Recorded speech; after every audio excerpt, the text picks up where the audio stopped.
En el norte de Irlanda hay una ciudad donde los muros no son simplemente decoración, sino que más bien diría que son mapas, que son avisos, que son declaraciones de guerra que llevan décadas sin firmarse del todo. En los muros de West Belfast hay murales de 7 metros de altura con rostros que son de hombres muertos, de banderas pintadas a spray, de slogans que llevan allí tanto tiempo que la pintura ya se ha descascarillado, pero el mensaje sigue vigente, sigue permanente allí. En esos barrios, las calles no se dividen solo por el precio del metro cuadrado o por la cercanía del metro, se dividen por lo que creías, por a quién rezabas, por qué idioma hablabas en casa. Y el idioma, ahí es donde empieza toda la historia de hoy. El gaélico irlandés no es un idioma que el tiempo dejara atrás. Es un idioma al que empujaron. Durante siglos, la administración británica lo ha marginado, lo ha perseguido, lo ha tratado como cosa de pobres y de subversivos. Lo convirtieron en símbolo de resistencia precisamente porque intentaron eliminarlo. Y en 2017, en una noche cualquiera de West Belfast, un chaval cualquiera salió a pintar una palabra en irlandés en una parada de autobús. Siarta. Derechos. Solo eso. Iba a ser un gesto antes de una marcha. La policía detuvo a su amigo que la acompañaba. Su amigo se negó a hablar inglés en el calabozo pese a la presión que le hacían los guardias. Toda la noche, y ni una sola palabra en inglés salió de su boca. Esa noche, sin saberlo, nació una de las bandas más incómodas, más divertidas incluso, por lo que son los ritmos de sus canciones y más importantes de lo que lleva al menos los últimos años dentro del panorama del hip hop más hardcore. Esta es la historia de Nick y este es el análisis de Fenian, su segundo álbum de estudio.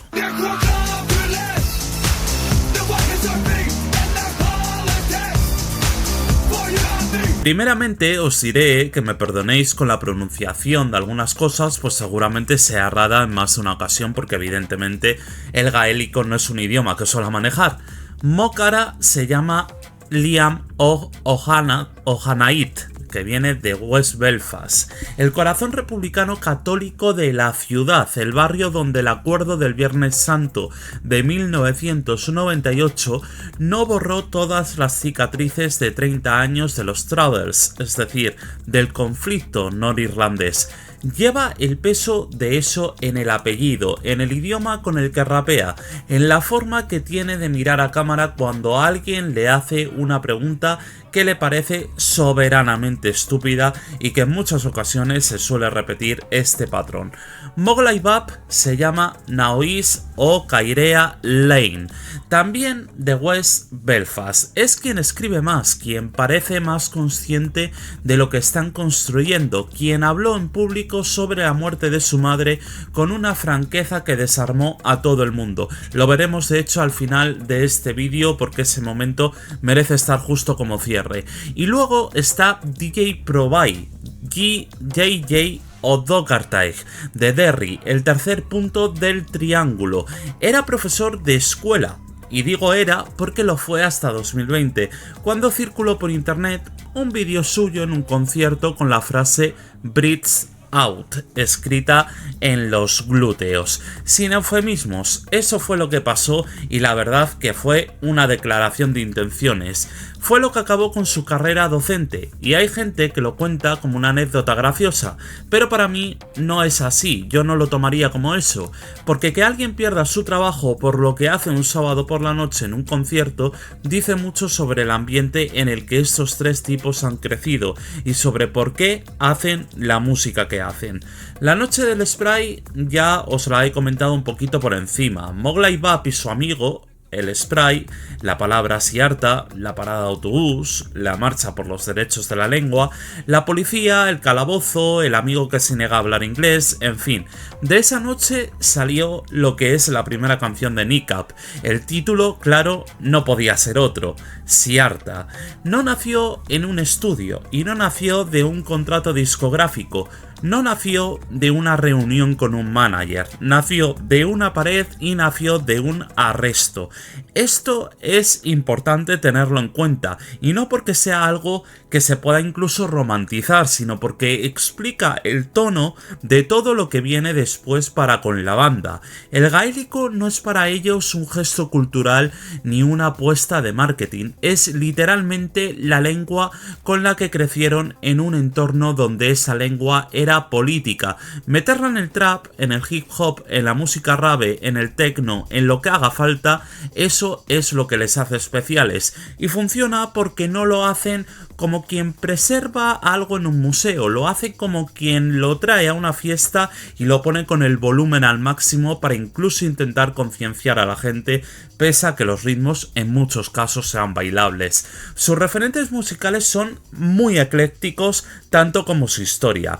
Veréis, ahí podemos meter a bandas como The Prodigy, NWA, Massive Attack, Orbital, Portishead, la música tradicional irlandesa, el punk de los 80, en fin, si se puede hacer una mezcla, esa es esta. Y lo mejor de todo es que no suena caótica, es exactamente el tipo de cerebro que se forma cuando creces en un barrio donde conviven décadas de resistencia política, noches de rave en almacenes y una lengua que casi desapareció, pero no del todo, y que ellos se niegan a que eso ocurra algún día.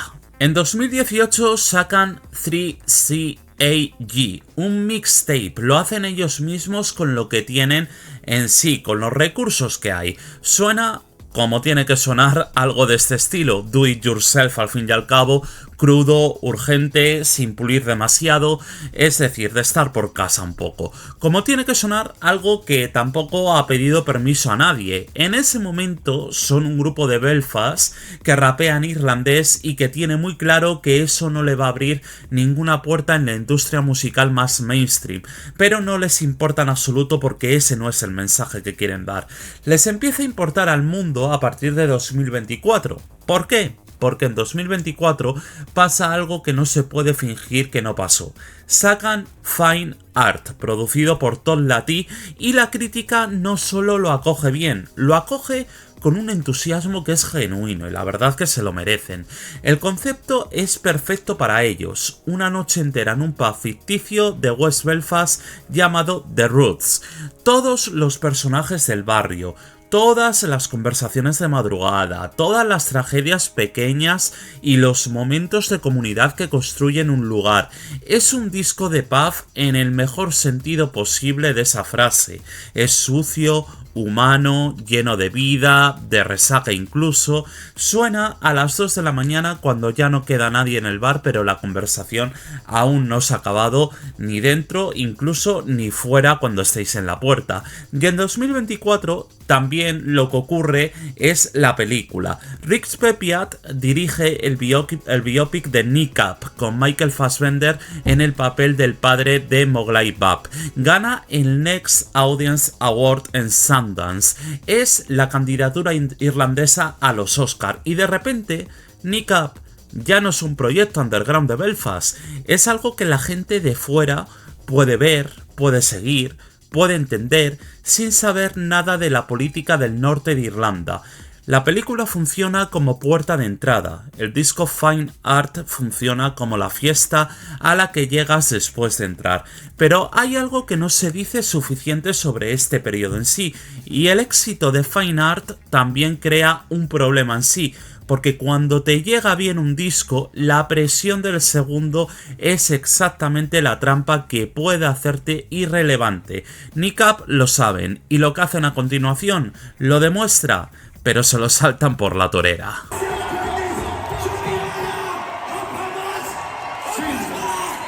Ahora os voy a poner en situación como ya sabéis que me gusta hacer. Veréis, imaginad que estáis en el estudio grabando el disco más importante de vuestra carrera y que mientras grabáis, uno de vosotros, tiene que hacer una cosa muy común. Tiene que ir al tribunal. Y no una vez, sino varias veces. En mayo de 2025, Mo Cara es acusado de un delito relacionado con el terrorismo por haber mostrado una bandera de Hezbollah durante un concierto en Londres. Hezbollah es un movimiento islamista chií libanés que combina partido político, milicia armada y red de servicios sociales. Nació a principios de los años 80 con apoyo de Irán para resistir la ocupación israelí del sur del Líbano. Hoy es uno de los actores más poderosos de la política libanesa y dispone de un aparato militar propio que, por cierto, está muy desarrollado. Hezbollah está prohibido en Reino Unido como organización terrorista. La acusación llega después de que Niqab lleve meses siendo una presencia incómoda para bastante gente, incluso para gente evidentemente de arriba. Sus declaraciones en Coachella en apoyo a Palestina, sus letras que no dejan margen de interpretación, su mera existencia como grupo irlandés que rapea en gaélico y no pide perdón por ello, en fin, son cosas que llegan a lo que llegan. En junio, la Policía Metropolitana abandona todos los cargos porque el plazo estatuario de prescripción ya había expirado cuando lo presentaron. En septiembre el caso se desestima oficialmente y en marzo de 2026 el Tribunal Superior rechaza la apelación de la Fiscalía. Todo esto mientras están grabando el disco. Pero hay más. Antes de llegar a Dan Carey habían grabado ya un disco entero con otro productor. Un disco que desecharon por completo porque sonaba demasiado parecido a Fine Art. Esto es algo que requiere una valentía particular y que no me cansaré de aplaudir. Tirar meses de trabajo a la basura porque sabes que no es suficientemente bueno. No porque sea malo, sino porque no avanza, no evoluciona tu concepto. La mayoría de bandas no hacen eso, la mayoría de bandas sacan el segundo disco y todo el rato con la misma tecla, por decirlo así, cuando ya les ha funcionado. ¿Qué pasa? Que al final queman al oyente porque están escuchando lo mismo una y otra vez. La conexión con Dan Carey llega a través de Ciaran Chatton, el cantante de Fontaines DC, que lleva años trabajando con Carey. Carey es el productor de Fontaines DC, de Wet Leg, de Kate Tempest, por ejemplo, de Foals, en fin, alguien que sabe lo que hace cuando el material tiene peso específico y no quiere que la producción lo aplaste sin que lo abra. Y entonces pasa algo que Niqab no habían hecho nunca. Letras y producción se construyen al mismo tiempo, en el mismo lugar, en una conversación simultánea.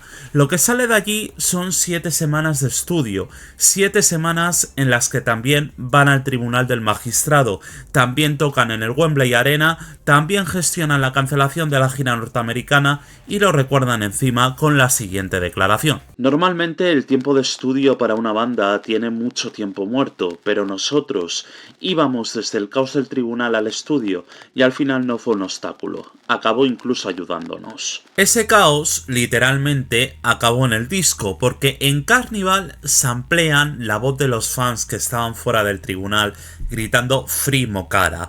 El tribunal como material de composición, la acusación de terrorismo convertida en beat. A mí me parece algo maravilloso. Tenían pensado publicar el disco el 24 de abril, en el 110 aniversario del alzamiento de Pascua de 1916. Lo retrasaron unas cuantas semanas y al final salió en mayo de 2026 vía Heavenly Recordings. Lo llamaron Fenian. Fenian era un insulto, un término peyorativo dirigido contra los republicanos irlandeses, contra los católicos de Irlanda del Norte, contra cualquiera que reivindicara su identidad frente al Estado británico. Niqab lo convierten en el nombre de su disco, lo estampan en mayúsculas, lo lanzan de vuelta con una sonrisa torcida y de paso le meten dentro referencias al salmón del conocimiento, al héroe mitológico Setanta, a El viento que agita la cebada y a la música tradicional de Donegal sobre un sample de un hit electropop noruego de 2009 y por supuesto que sí, porque a tener narices ante la vida a estos chavales no los gana mucha gente. Vamos a desarrollar esto.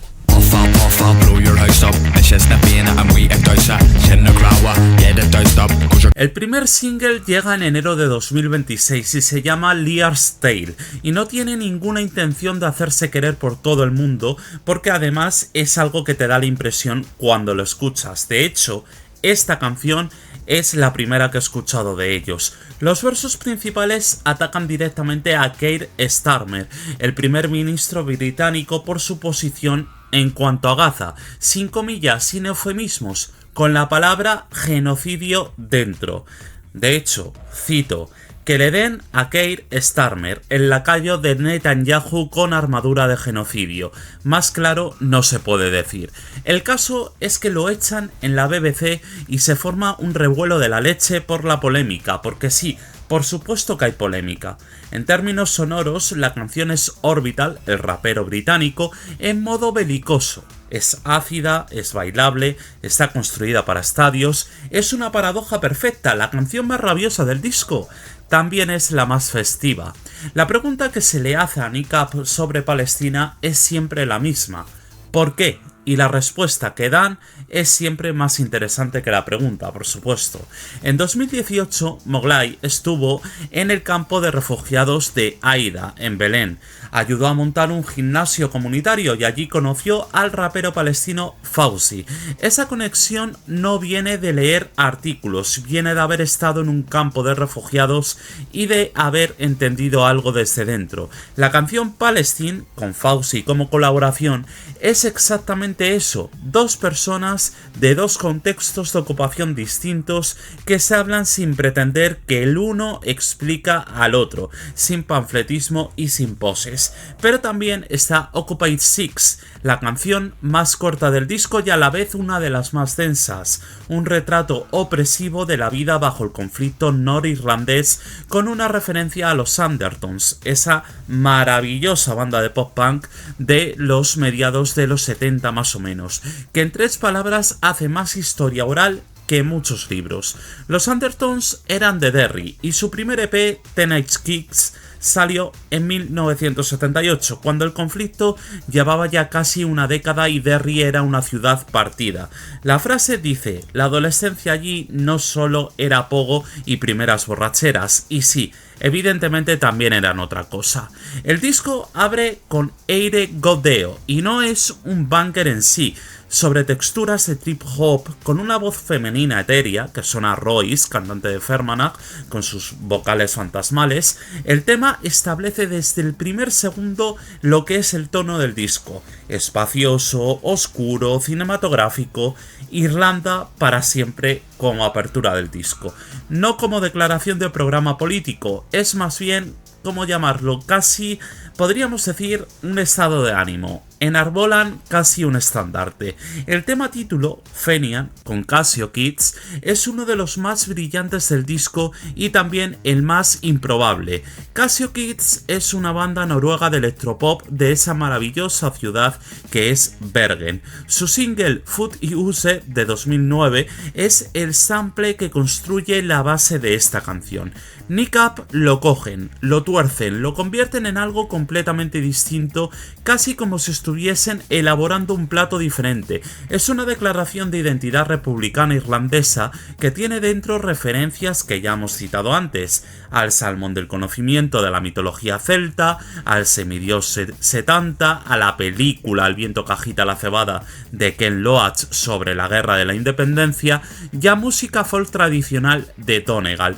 Todo eso sobre un pop noruego de hace 15 años. Que funcione es casi ofensivo, a la par que por supuesto es genial. Gaelphonics, en cambio, es la apuesta más frontal del disco por reclamar la lengua. El título ya de por sí es el juego de todo esto. Gaelphonics suena como parodia de Phonics, el método de enseñanza de lo que es el inglés. Aquí el irlandés no es el idioma de los abuelos, es el idioma en mayúsculas de los que van primeros. El flow aquí tiene algo de Eminem en sus mejores momentos de velocidad técnica, pero con un acento que no existe en ningún otro lugar del mundo.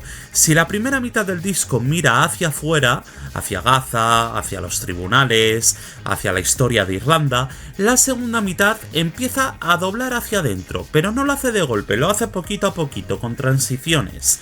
Carnival es la bisagra. Sobre un beat que suena a Massive Attack en modo jungle, Mo Cara rapea sobre su propio juicio con un humor tan negro que hace gracia y duele al mismo tiempo. Y por cierto, te lo deja bastante claro: no soy culpable. En la base de la canción sampleada está la voz, como hemos dicho, de los fans del tribunal gritando su nombre: Free Mokara, Free Mokara, el circo de la justicia convertido en percusión. No sé si eso es genial, es perturbador, pero lo que sí que sé es que es un aciertazo mayúsculo y que queda genial en lo que es la canción de Carnival. Big Bad Mo no da descanso. En cuanto te indignes, habremos ganado es la frase más honesta que pueden decir sobre cómo funcionan como banda y como imagen pública. No están fingiendo que la provocación sea accidental, sino que más bien la reivindican como estrategia consciente. El matiz está en que aquí esa frase no suena cínica ni suena mentirosa, suena a gente que ha entendido cómo funciona el juego y ha decidido jugarlo en sus propios términos. Y si te cabreas, ya sea incluso a su favor o en su contra, habrán ganado, como te han dicho. Anra abre con una interpolación de Rule Britannia. Lo que viene después es una lista de agravios británicos, culturales, políticos, personales, que incluye a Andrew Mountbatten Windsor y a Jimmy Savile en el mismo verso. El humor aquí es tan afilado que casi se puede cortar con él. Luego tenemos Headcast y Cold at the Top, que funcionan como descomprensión del disco. Son menos obvias, más atmosféricas, con la producción de Carey abriendo espacio donde antes solo había habido densidad. Y entonces llega Cocaine Hill y vaya pedazo de tortazo de tema. Radhi Pitt es la cantante de Lancome, uno de los grupos de folk irlandés más importantes de los últimos 10 años, que os voy a recomendar encarecidamente. Por favor, escuchad a Lancome, ya los traeré en algún momento incluso, porque es una voz que cuando entra en cualquier canción la cambia de temperatura, porque es que en serio es brutal, es para escucharla. En Cocaine Hill esa voz entra sobre una base que suena a Portishead, pero en un rollito noir, a trip hop de madrugada, a algo que no encaja en ningún género y por eso encaja perfectamente en el disco. Es el momento de fusión más ambicioso de Fenian y también el más sorprendente. No lo ves venir en absoluto y cuando llega entiendes que el disco necesitaba exactamente eso, pero todavía queda una bala en la recámara y seguramente sea la más dolorosa a nivel personal del disco.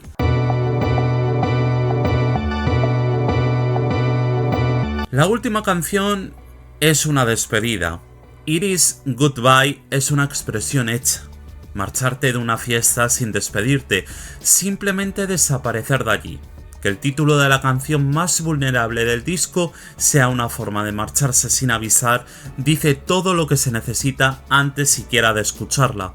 La escribió Mowgli sobre su madre Aoife Nin Riain, activista, música, en fin, muchas cosas que por supuesto eran interesantes. En 2020, Aoife, su madre, se quitó la vida. Él escribió antes una canción llamada Mam, pensando que si la escribía ella la escucharía. No fue suficiente y años después escribe Iris Goodbye. Nunca pretendí que se convirtiera en esto, dice. El punto de la canción, explicó, era ser un recordatorio de no perderse en el duelo paralizante que es esto. La canción tiene una parte de spoken word de Kay Tempest, el cual es ampliamente reconocido en la escena del hip hop de la zona, sin adornos, en un registro que suena pensativo y reflexivo. Por debajo, una referencia lírica a The Parting Glass, una canción tradicional que se canta cuando alguien se va para siempre. La canción, por cierto, tiene una frase que cuando la leí por primera vez me encantó y que a día de hoy no me la quito todavía de la cabeza. Cuando la vida te daba limones, los exprimiste sobre tus heridas abiertas. Es absolutamente maravillosa, es poesía en estado puro.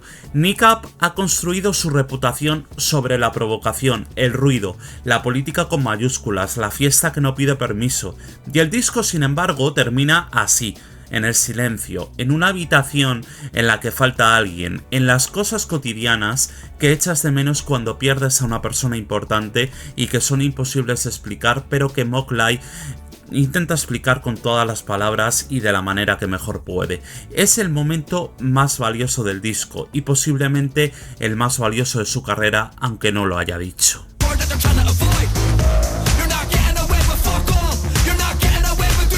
Niqab son tres tipos de Belfast y Derry que rapean en irlandés, una lengua perseguida durante siglos, usada como símbolo de identidad política en un barrio donde esa identidad misma te puede complicar la vida muchísimo. La meten en la música rave, en el trap, en el trip hop, en canciones que hablan de genocidio, de tribunales, de madres, de héroes mitológicos sobre samples de pop noruego, y encima, no contentos con eso, te llenan Wembley si hace falta. No sé qué es lo que dice eso sobre el estado del mundo. No estoy seguro de que tengamos que llegar a ninguna conclusión ordenada, pero hay algo en la imagen de un estadio en Londres lleno de gente gritando en gaélico irlandés que me parece que importa comentarlo, que dice algo sobre el tamaño que puede tener una cosa cuando no pide permiso para existir.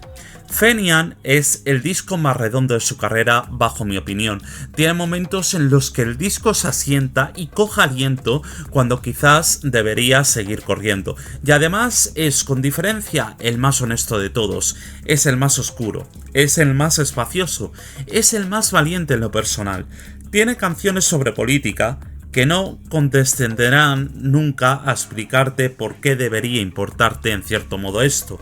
Tiene canciones sobre identidad que no te van a pedir que te identifiques con ellas. Y tiene una canción final que es un desfiladero entre la vida y la muerte de alguien que era imprescindible en la vida de una persona. Mowgli dijo sobre el disco que esperaban que reflejase que no solo iba sobre ellos. Se llama Fenian y no Niqab, porque un Fenian es alguien que se pone en pie, que resiste, que tiene resiliencia y que no renuncia a lo que cree, sea lo que sea. En este caso son muchas cosas, pero también te la puedes aplicar a lo que tú quieras.